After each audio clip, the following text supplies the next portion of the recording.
Patuloy ang pag-agapay ng Department of Trade and Industry sa mga micro, small, and medium enterprises sa anumang bahagi ng bansa. Katulad na lamang ng isang MSME sa Cotabato na natulungang mapalago ang negosyo dahil sa Kapatid Mentor Me program ng DTI. Si Zerlane Clarete ng PIA Socsan Gen sa sentro ng balita. Patuloy na pinalalakas ng Department of Trade and Industry ang kaalaman ng mga operator at may-ari ng micro, small and medium enterprise sa lalawigan ng Cotabato sa pamamagitan ng Kapatid Mentor Me program. Ayon kay Cheryl Dulay, benepisyaryo ng programa ng DTI at may-ari ng isang vineyard sa Kabakan, Cotabato, nakatulong ang mga pagsasanay sa ilalim ng KME program ng DTI upang mas mapalago at mapamahalaanan pa nila ng mabuti ang kanilang zero waste grape farm.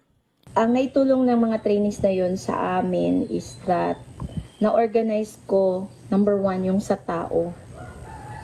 Tapos, ma-determine ko kung ilan ang kailangan ko talaga.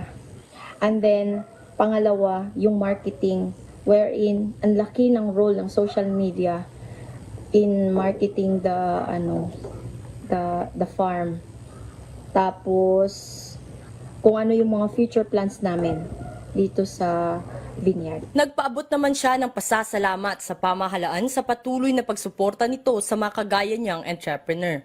Sa government, thank you so much kasi yung mga small-time farmers at saka mga business men or entrepreneurs, sinusuportahan ninyo. It really helps their knowledge and improve the business talaga para maging mas profitable yung kanilang business. Sa nagpapatuloy na implementasyon ng Kapatid Mentor Me program ng DTI, isa lamang si Dulay sa daan-daang entrepreneurs na higit na nakabenepisyo sa naturang programa. Mula dito sa probinsya ng Cotabato, para sa Integrated State Media, Zerlane Clarete ng Philippine Information Agency, Socsan Gen.